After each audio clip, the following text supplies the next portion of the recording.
हया ड्रामे में अब आप लोग देखेंगे कि मुबारक मस्तूर ने कल की आई लड़की की बातों पर यकीन करके अपने हाथों और अपनी आंखों के सामने पली लड़की की तरबियत पर शक किया, उसके किरदार पर उंगली उठाई। उसने ये नहीं सोचा कि वो हया की बातों पर तो यकीन कर रही है, लेकिन वो इरम को भी तो शुरू से जानती है। इरम ने कभी आज तक अगर ऐसा नहीं किया तो अब क्यों करेगी। लेकिन मुबारक मस्तूर की आंखें भी यही अब हया खोलेगी, क्योंकि अब इरम रास्ते से हट चुकी है। अब अगला निशाना हया का इसी घर का सुकून बर्बाद करना होगा, क्योंकि वो इस घर में किसी को सुकून से रहने तो देगी नहीं। इरम के जाने के बाद अब इस घर की बहुओं को आपस में लड़ाने की वो मुकम्मल कोशिश करेगी। घर में सुकून तो कभी रहने नहीं देगी, और यहाँ तक कि अब बेटे को माँ के सामने ला खड़ा करेगी।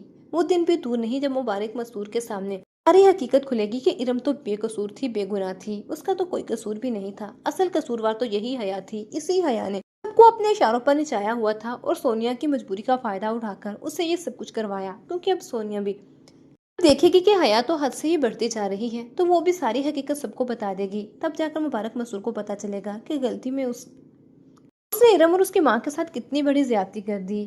तब तक इरम के मामू का बेटा भी वापस आ जाएगा, जो दिलो जान से इरम को चाहता होगा और इरम से शादी की डिमांड करेगा। पहले पहल तो इरम का मामू इस बात से इख्तलाफ करेगा, लेकिन जब इरम की हकीकत और बेगुनाही सबके सामने खुल जाएगी तो वो खुद उसे अपनी बहू बनाना चाहेंगे, अपनी बहन को भी हमेशा के लिए माफ कर देंगे।